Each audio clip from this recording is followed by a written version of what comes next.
sitting here together with Pehong Chen. I hope I pronounced your name right. Yes. You're the CEO of BroadVision.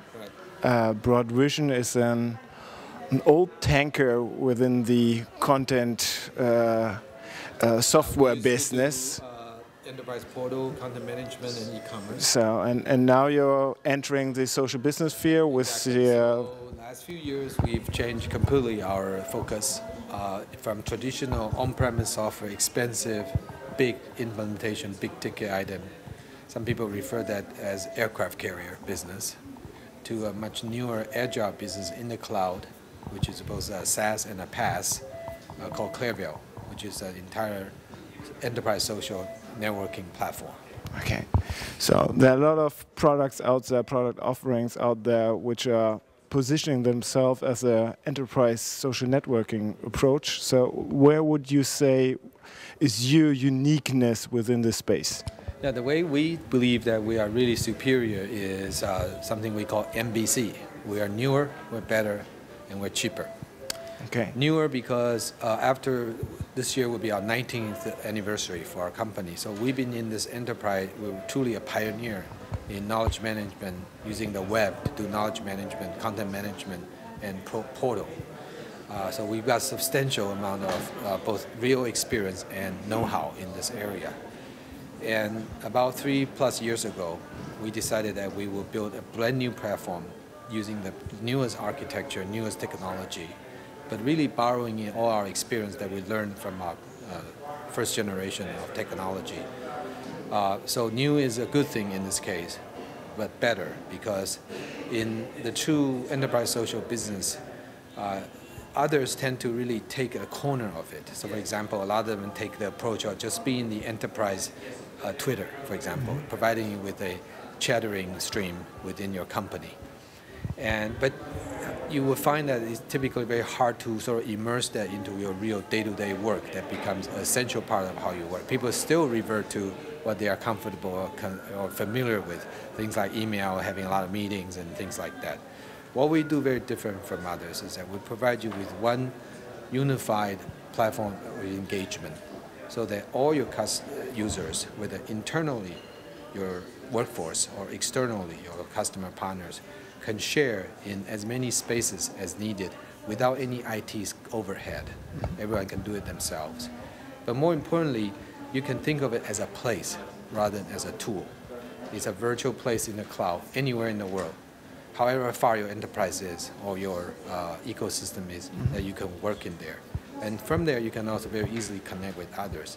So think of it as really a network of networks.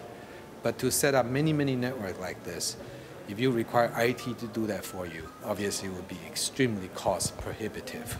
In our case, it's very easy to do, and the experience is similar to a consumer experience, but with all the know-how and protection and security that the enterprise requires.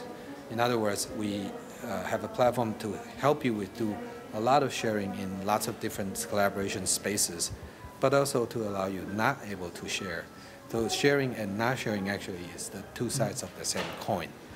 So a lot of what we bring to the table is we understand what enterprise really needs, and we bring that to bear with the newest technology to solve a company that today, in today's economy, every company is global. Every company is 24/7. And your agenda now is also pretty much controlled by the customers, not by yourself anymore. So you need to learn how to work socially. I'm always a friend of trying to nail a software concept down to in one corner of the space. So I see two different approaches within the social sphere. On the one side, approaches which are turning around the activity stream as a central core part of the solution, and on the other side, more around the record system, so the collaborative space of document management or something. So where would you position Clairville? Well, so there are really three important sort of concepts here. Like you said, there's many existing systems we refer to as systems of record. So these could be your CRM system, ERP system, or even your existing CMS, content management, a document repository. Even your Outlook, your email, these are all traditional so-called systems of record. And so that's things that you have to address no matter what. In terms of this platform engagement, you want to really embody two important concepts. One is these virtual spaces in the sky, in the cloud, where a lot of linkages can be created into your systems of record. Because people do need to work in a three-dimensional space, okay, in which there are documents and maybe records from SAP, and there may be a lot of discussions, maybe a lot of problem-solving videos, whatever necessary to get a job done, the collaboration done. But also, aside from that, is a stream where all your pooling, all your followings of all the activities can be presented to you. So these two are not conflicting. In fact, they have to be unified together.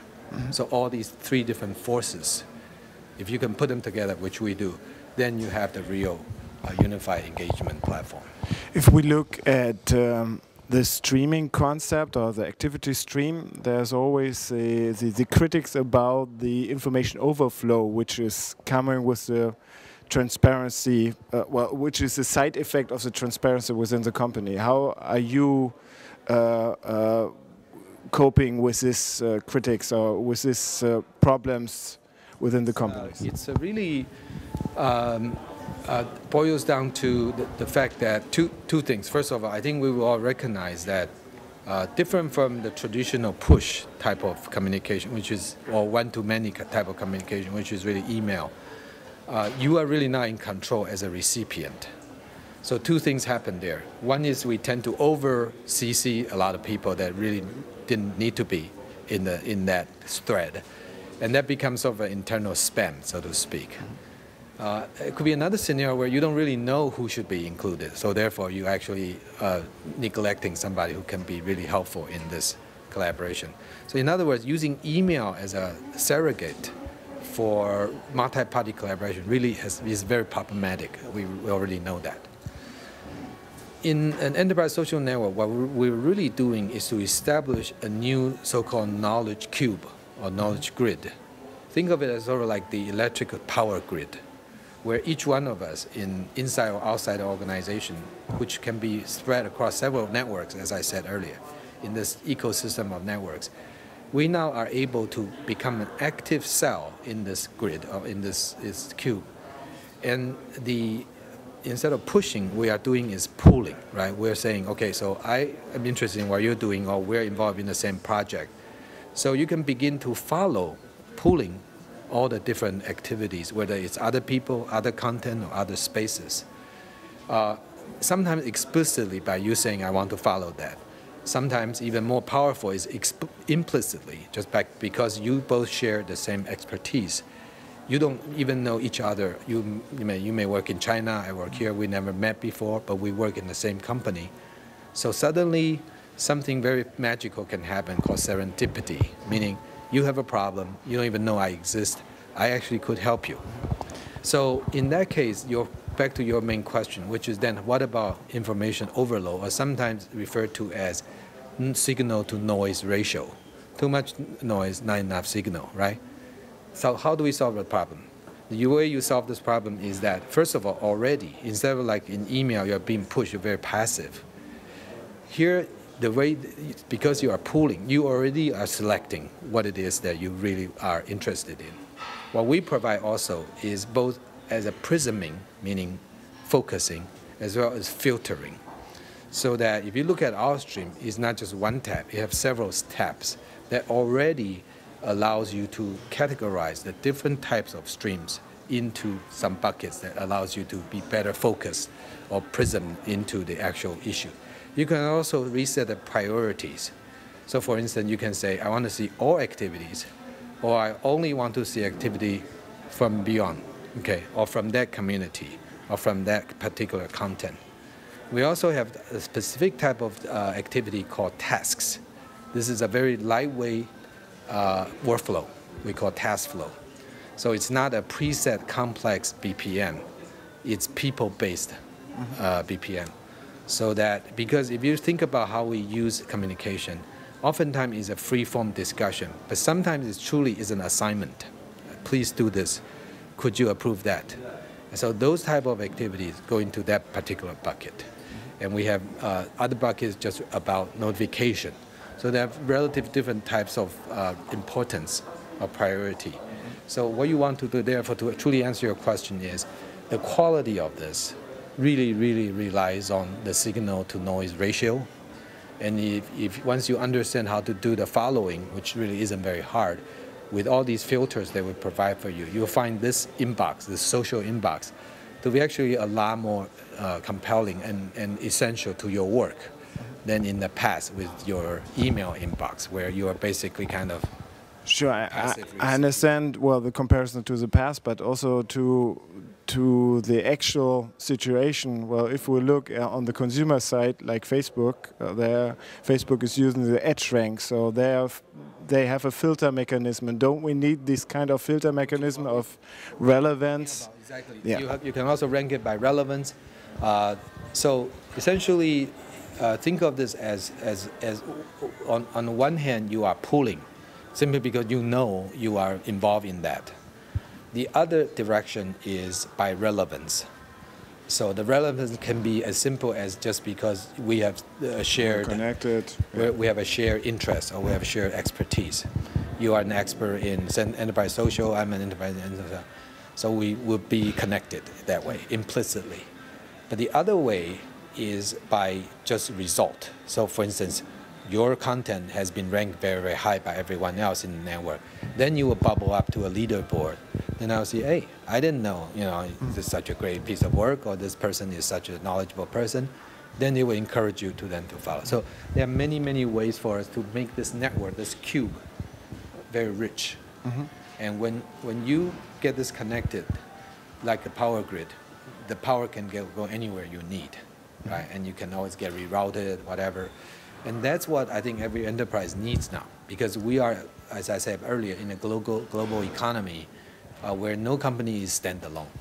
We're always connected to someone else, right, in this global supply chain. So the traditional way of doing business in this otherwise 24/7 and three-dimensional world is not going to work. So we need to create new approaches. So you are somehow a little bit the new kid on the block in the social sphere in Europe. So what are your strategies to enter the market? We think that sometimes there's a benefit to be the second mover, not the first mover, because the market still remains very, very, very new. If you look at this as a 24-hour clock, I think we're barely even 2 or 3 o'clock in the morning. So I think some companies have done some experimentation, and I think most people will agree that the power, the compelling, superior sort of value of this.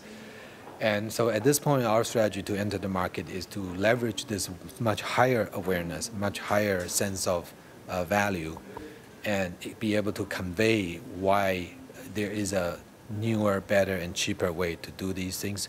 Because you see, compared to how you traditionally buy software or whatever, our new approach is a very, very risk-free, and you don't need to buy until proven that it works, as well as you only pay for what you use. You don't really need to over-purchase like typically a lot of your traditional IT projects tend to be.